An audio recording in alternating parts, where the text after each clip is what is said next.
Welcome to the Mount Pleasant Podcast, featuring discussions and interviews about the people, places, and events that make Mount Pleasant such a special place. This is a special episode of Mount Pleasant Podcast, where we interview people who've helped make Mount Pleasant a community residents love to call home. Will, this is a special edition of our podcast. We have a special edition that we interview people that positively affect our lifestyle in Mount Pleasant. Because Mount Pleasant, as you know, is a special place. It is. So we think there's special people out here, and guess what? You're one of them. Thank you. Thank you. I appreciate that. Thank you for coming to my house today. You're here, which means you're here. This is one of my favorite pieces of furniture. These are my great-grandmother's plates that are up here. Oh, that's cool. And this is where I think and write stuff like what I write for you. I've written it all. You know, publicly, I want to tell you, I know I've told you privately, but thanks for contributing to the magazine. I appreciate the opportunity. And I don't think a lot of people know that journalism is one of your attributes you have. That was my first foray into public life of any sort, was as a columnist for two newspapers in the North Carolina mountains. Well, when you were at Citadel, did you do any writing there? I did. I wrote for the cadet newspaper, the Brigadier. I did, and I enjoyed it. I wasn't an editorialist. That didn't happen until my adult life. When I was in my mid-30s, you never know. It's never too late. I've been looking forward to this actually for a good while. When I was looking forward to sitting down with you and talking to you, one of the things, because you're running for mayor, as everybody knows, and you had 5 city council members endorse you. Like did that just, not to sound a little crazy because we're talking about politics, but did that warm your heart a little bit, dude? It warmed my heart a lot. There's no groupthink on town council. We disagree on some things. We vote differently on some things. But those 5 council members, I told them if I was going to seek a third term, I would want and covet, actually, and need their endorsement early to show the town that I'm not a one-man show. I don't, in Mount Pleasant, you can't rule with an iron fist because you don't run the town on a daily basis. We don't have that form of government. You can only lead council, and the 5 of them plus me, we make a super majority of council. So who endorsed you? Well, Gary Santos for one, and he's been there 20 years, and Howard Chapman and Laura Hyatt, Jake Rambo, and Mike Tinkey, the most newly elected. So I have the oldest sitting councilman, not oldest in age, but the longest sitting one, and the newest one, and then the others in between. They're all at least 2 terms other than mine. I have to tell you, on the way here, I placed a call to Gary, and I asked him why. Because I wanted to let the audience know and our listeners know, why he endorsed you. And he said, kind of like the same reason I'm here, because I wanted to let you know. He says you're out there all the time working. He says he doesn't sit behind his desk, Bill. No. He goes out there to make things happen. Thank you. And like just the new farmers market that's in North Mount Pleasant. Okay. I mean, you're there. You're there. The Maker's Mark, yeah, I'm there. I wasn't there this last Friday because thunderstorms coming in, but I'm there every time I can be there, and I've done over 100 at the farmers market on Tuesday since 2018. I mean, that's a commitment to our town. Yes. And one of the reasons too that I was looking forward to doing this is anybody that reads the magazine or knows me knows I do it for the love of the town. And I believe you feel the same way. Thank you. Yeah, that's the only reason you do this. Mount Pleasant's mayor, if you're new here, want you to know, Mount Pleasant's mayor does not run the town on a day-to-day basis. You've heard me say this too many times, I'm sure, but if Miss Smith calls me and says that the garbage truck missed her can that day, I can't send the garbage truck to Miss Smith's house to pick it up. I can't tell the police, go crack down on speeding on this street. Only under our form of government can the town administrator do those things, so I have to work very closely with the town administrator. There's a strong mayor, weak council. The councils of both forms are just as powerful. They still make all the laws.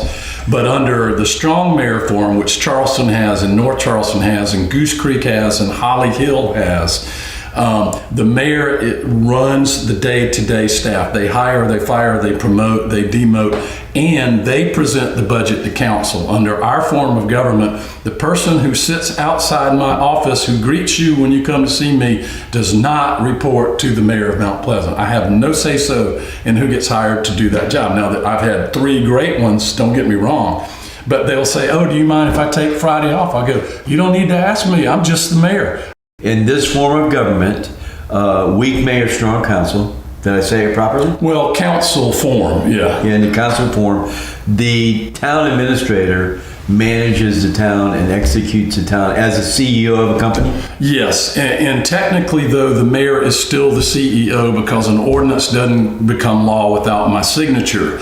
But the way we function is differently. And under the council form, see, every council member in Mount Pleasant has the same authority as any council member in any town in South Carolina. Only the mayor does not.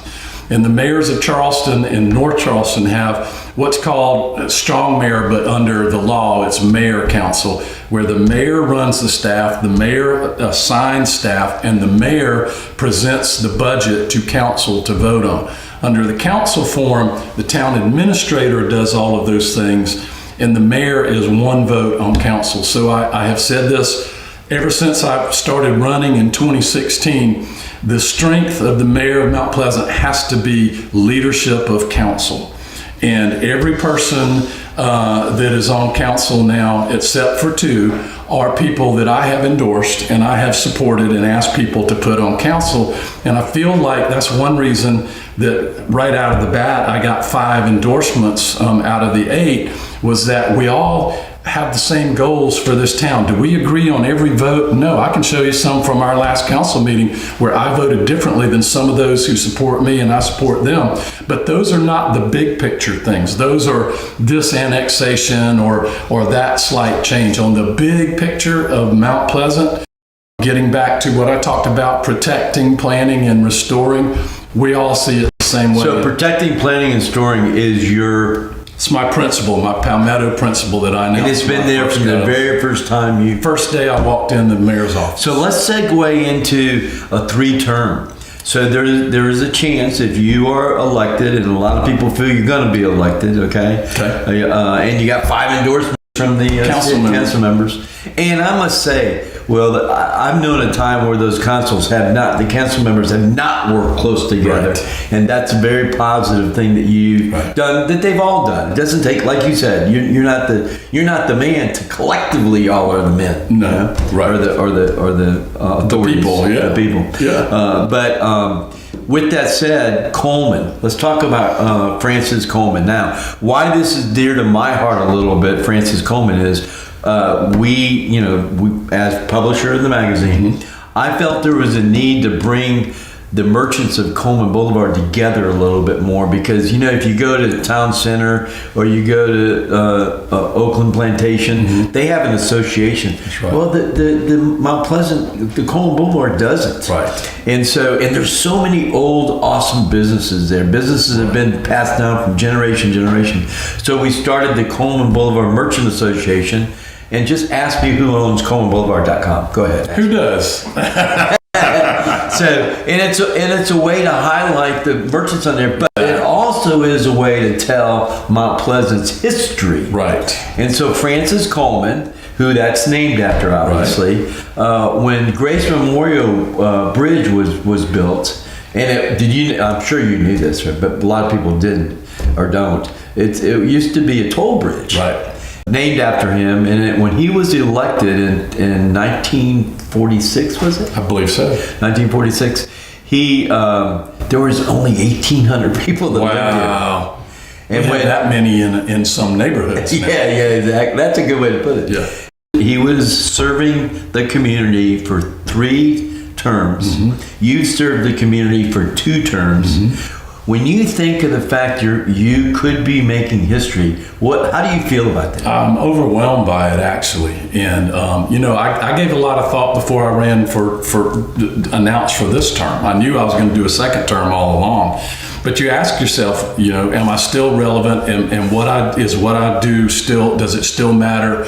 Is my vision still compatible with this town? But isn't the biggest question, do you still care? Absolutely. And if I didn't care, and if I didn't want to show up to everything, if I didn't want to be there, and I didn't want to fight for the things I started fighting for, actually as a columnist for the Moultrie News, back in 2012, I wouldn't do this. And the fire is still there. The same vision is still there. And this is one reason, Bill, when I first got elected, instead of announcing goals, I announced the Palmetto Principle, because goals you reach and you move on, and then you have new goals. Principles, you never leave those. And that protect Mount Pleasant, plan for Mount Pleasant, and restore Mount Pleasant is as valid today as it was when I got elected in 2017. In 1982, it was East Cooper Magazine. Now it's Mount Pleasant Magazine. Mount Pleasant Magazine is about the people, places, and events that make Mount Pleasant a great place to live, work, and raise a family. Your community, your magazine. Mount Pleasant Magazine. You're listening or watching a special episode of Mount Pleasant Podcast. I've not ever done this before, and I want to make a public announcement, if I may. Please. I can't say the magazine's endorsing you. Right. Okay? But I can say Bill Macchio is. Thank you. I feel I have a front row seat on all the politicians there and you, and I see when you strike out, because you don't always hit home runs. No. But I see often when you hit home runs, and I see I see how you feel about this community. And I know I feel the same way. I'm just serving the community a different way through the pages of the magazine. Yeah. But anyway, I'm here to let you know, and our viewers know, and our audience know, that I'm endorsing you for being the next mayor. That means the world to me. Thank you so much. I appreciate it. I haven't ever done it before, and I got to tell you, I have done an informal survey, if you would. And one person I asked, I said, should I do this? Da, da, da. And she said to me, do you believe in him? And I said, yes. She said, what is the question? Thank you. Thank you very much. And one of the things that I have enjoyed most about being mayor, and it doesn't have to be at the Maker's Mart or the Farmer's Market, there are lots of other things. There are ribbon cuttings, there's neighborhood meetings, go to all these sorts of things, like being there with Oceanside's football team the day that they got ready to go to play for the state championship. Is by meeting people and talking about things. I've had people who disagree with my stance on something say, but you know what? By talking with you, I see that you are very genuine in what you say and what you do, and we may disagree, but you do care about this town the way I do. That's what makes communities. We don't have to agree on everything. Bill, you and I don't agree on every single thing about Mount Pleasant. So let me ask you is. Why I welcome your endorsement, but that was one reason. But what are some other issues that make you think this way and want to do something like this? It's because of the way that you interact with the people and the way you give your time. I mean, time is the most precious thing we have. And when you give time to the community, but really, the community of Mount Pleasant is the community it is, not because of issues, not because of taxes, not because of the location. It's because of people that live here. Yes, I agree. And you represent them in a very positive way. So that's why I kind of stepped out of my box, if you would. Yeah, thank you. And I'm not running a newspaper. I'm running a lifestyle magazine, so I feel comfortable doing this and really wanted to do it. So that's great. Again, thanks for being here. I appreciate it. Thanks for inviting us. Thank you. Your experience at the Low Country Land Trust. I found it very interesting when I was reading up on you. Does that preservation mentality help you manage the growth of Mount Pleasant a little bit? And tell me about it, because we all think that Mount Pleasant's like the number one growth area in the United States and not the region. What's it look like now? When I became mayor, we were the fastest growing municipality east of the Mississippi River, with double-digit growth rates, depending on when you look at it. When it was measured, it was about 14% year-over-year growth. It's now less than 2%, and that's by design. One of the first things that I announced was we were going to go to a building permit allocation system. We will only issue so many permits a year. We will only grow so fast a year, and that has helped. That has really helped. What we see a lot of is we see a lot of people moving in, people selling. So there's a lot of changeover. We have a lot of new people in our community, and I'm aware of the fact that if you've only lived here 3 or 5 years, you may not have the background. You don't have the focal point of what was happening in Mount Pleasant 8-10 years ago when developers were. It just seemed like whatever they proposed, that's what they got, and that's how we ended up. We have an apartment complex in Mount Pleasant that was built with unlimited density, and that was before us or anybody was making decisions. We will never go back to those days in Mount Pleasant again. And what I've seen in my 10 years as an elected official, 2 as a council member and 8 as mayor, is that people in Mount Pleasant now, when you ask them or when you do a poll, which any good candidate's going to do a poll, what's the number one issue? It's growth and development. And that's what it is. And so what we're seeing now is a lot of people purchasing and doing tear downs in our legacy neighborhoods. And we want to have reasonable, not draconian, but reasonable limits on that so that neighborhoods don't lose their character and then everything looks like it came out of the same catalog book at one time. Some of these homes today are already technically historic, and we don't want to see those, torn down. You working at the Low Country Land Trust, has it helped your leadership in the Mount Pleasant growth? Absolutely. Even though this is a suburban environment and the land trust was all about conserving rural land, the principle is always the same, that what is worth protecting and what is worth keeping is something that you put yourself out there and you work for. And I consider myself blessed that I had the better part of a decade at the Land Trust to help conserve at a landscape level hundreds, and in one case a 13,000 acre easement at Brosnan Forest.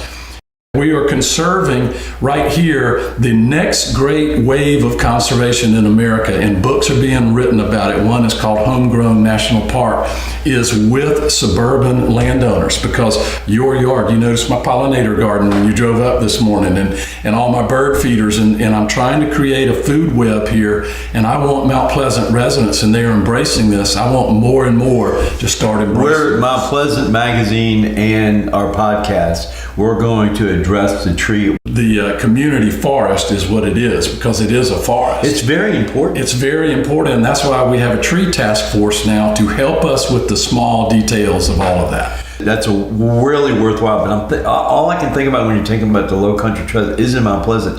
It's you. You must have felt really good about preserving that land that could never be touched again. Yes, and the way my two worlds converged is the first year I was mayor, got a phone call from Willie McCray. I want to talk about Willie. The owner of Boone Hall. Everybody loved Willie. Yeah, everybody loved Willie. You think they love Willie more or Boone Hall more? I think it's close. The way it started, okay, his daddy bought that place, and his mama, as a farmer, his mama didn't even know about it, or I'm sure she knew about it, hadn't ever been there. They would all eat dinner there in the big dining room, right? Yeah. And people would come up to the window and look through the window, and his daddy, an entrepreneur, decided they should open it up to the public. Yes, yeah. And it's now conserved with the Low Country Land. Yeah, but I want you to talk about how that all evolved. Wow. Because I'll tell you why. That man, Willie McCray, he gave the best gift to Mount Pleasant, even though the Boone Hall is in Charleston County. Right. It's the best gift any individual's ever given the town of Mount Pleasant. It really is. If it's 640 plus acres, if it had been developed, even half of it developed, can you imagine what a nightmare that would have been for Mount Pleasant with traffic and everything?